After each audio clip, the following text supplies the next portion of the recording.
Hi, this is Paul Kiger from Supporting Act Counseling. Thanks for tuning into the video.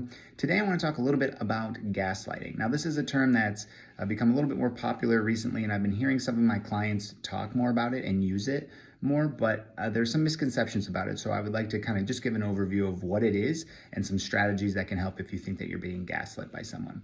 So the definition really kind of more broken down is victims of gaslighting are deliberately and systematically fed false information that leads them to question what they know to be true, often about themselves. They may end up doubting their memory, their perception, and even up to their sanity, thinking that they're not saying because they can't remember things the way the other person in a relationship might be saying that they should remember them. So the term actually comes from a 1944 film called Gaslight, where a woman whose husband leads her to believe she's losing her mind. He brightens and dims the gaslights, and when she mentions it to him, he tells her that she's imagining it. So that's where that term comes from. So we know gaslighting is really common in domestic violence relationships and abusive relationships, but it can also be more subtle. So someone who's gaslighting, here are a few of the things that they might do. So they might insist that you said or did things that you didn't do, deny or scoff at your recollection or memory of events, call you too sensitive or crazy, and when you express your needs or concerns. They might twist or retell stories that shift blame onto you, and they will insist that they're right and not consider your perspective and or not believe kind of your perspective and the facts about a situation that you bring to the table when you're discussing it. So gaslighting can often start small, but gradually begin to get worse and worse.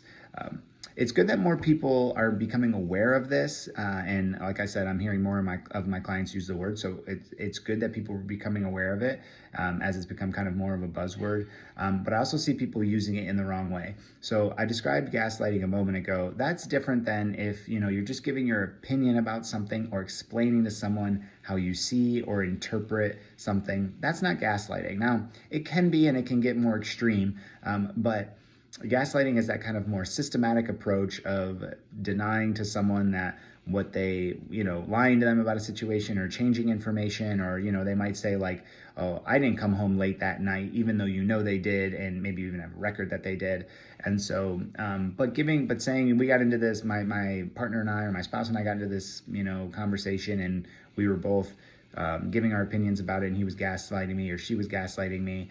Just be careful using it in that sense, because this comes back to that idea of, there's three sides to every story: your side, their side, and the truth. So if you find that it's more in that realm, that maybe it's less of gaslighting. But good to be aware of gaslighting and the potential for that to then creep into the relationship if you are seeing it kind of manifest in some of those smaller ways that, again, can become worse over time.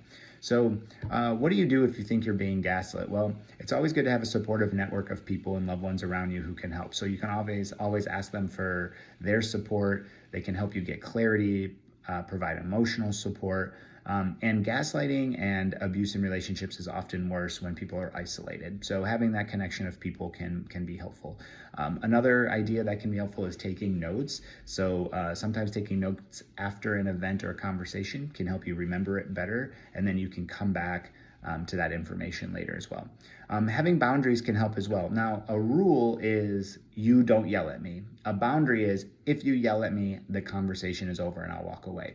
So having boundaries, like, we seem to remember those events differently, so let's move on. I even know in some relationships there's some stories that, long-standing memories and stories that the couple remembers differently, and they've even said, let's retire that one because we remember it very differently. Our experience was different, so let's just lay that one to rest. So you could say to someone, if you yell, I'm going to leave. If you call me crazy, the conversation is over. The healthy boundaries will show that you can't be as easily manipulated, and it makes it harder to be manipulated because you're setting those boundaries. So, and then as usual, I want to throw in, if you feel like you're being gaslit, or someone who is meeting with a therapist, a licensed mental health provider, can help them identify gaslighting, offer them support, and help you or them productively address it. So thank you for tuning into the video.